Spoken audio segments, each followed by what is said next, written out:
Next episode بہت ہی زیادہ interesting ہونے والی ہے۔ صدیق صاحب اپنی سائبر کرائم ٹیم کے ساتھ فوراً پہنچتے ہیں اور انس اور انسا کی جعلی ویڈیو لیک کرنے کے جرم میں شایان کو اسی وقت گرفتار کر لیتے ہیں۔ یہ دیکھ کر مرسلین اور شازیہ کے ہوش اڑ جاتے ہیں۔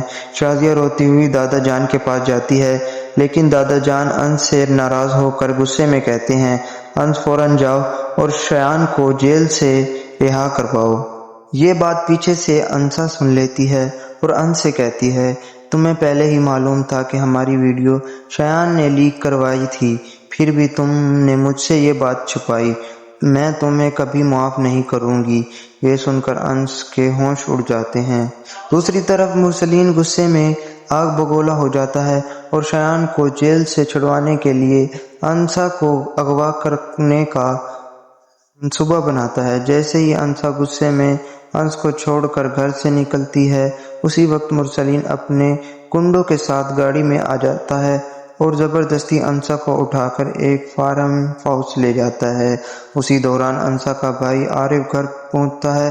اسے ساری حقیقت معلوم ہو چکی ہوتی ہے کہ وہ ویڈیو جعلی تھی اور یہ سب شایان کی سازش تھی، اور وہ اپنی بہن سے معافی مانگتا آتا ہے اور انس سے پوچھتا ہے، انسا کہاں ہے؟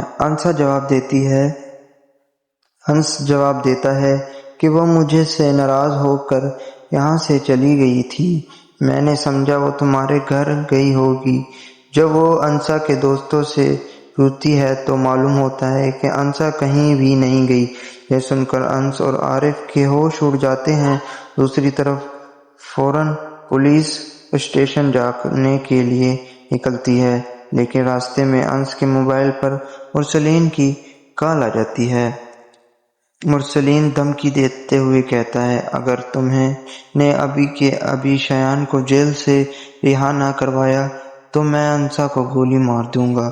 یہ سن کر انس کے قدموں تلے زمین نکل جاتی ہے۔ وہ فوراً اپنا مقدمہ واپس لے لیتا ہے۔ سائبر کرائم ٹیم شایان کو رہا کر دیتی ہے اور شایان کی رہائی کے بعد مرسلین انسا کو چھوڑ دیتا ہے۔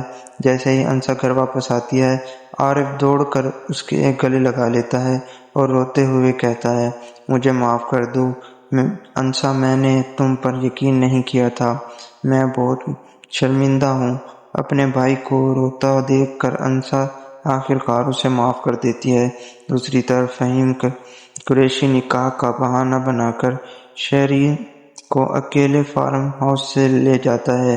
اندر جاتے ہی وہ دروازہ بند کر دیتا ہے اور شہرین سے کہتا ہے، میں نے صرف تمہاری بھائی شایان سے بدلہ لینے کے لیے محبت کا ڈرامہ کیا تھا۔ تمہارے بھائی نے انسا کی عزت اچھالی، آج میں نے اس کا حساب برابر کر لیا۔ یہ سن کر شہرین کے ہوش اڑ جاتے ہیں۔ فہیم اسے روتی ہوئی حالت میں اکیلا چھوڑ کر ہمیشہ کے لیے چلا جاتا ہے۔ شہرین گھر واپس آ کر شازیہ کو سب کچھ بتاتی ہے اور روتے ہوئے کہتی ہے، فہیم قریشی نے مجھے استعمال کیا اور چھوڑ دیا، اب مجھ سے کوئی شادی نہیں کرے گا۔ یہ سن کر مرسلین کو شدید دل کا دورہ پڑ جاتا ہے۔ انہیں فوراً اسپتال میں لے جاتا ہے، جہاں ڈاکٹر بابر باہر آ کر بتاتا ہے کہ ان کی آخری وقت چل رہا ہے۔ مرسلین انسا کو اپنے پاس بلا کر کہتا ہے، بیٹا میرے بعد میرے کاروبار تم دونوں سنبھالنا، یہ سب تمہارا ہے۔ اتنا کہہ کر وہ ہمیشہ کے لیے اپنی آنکھیں بند کر لیتا ہے۔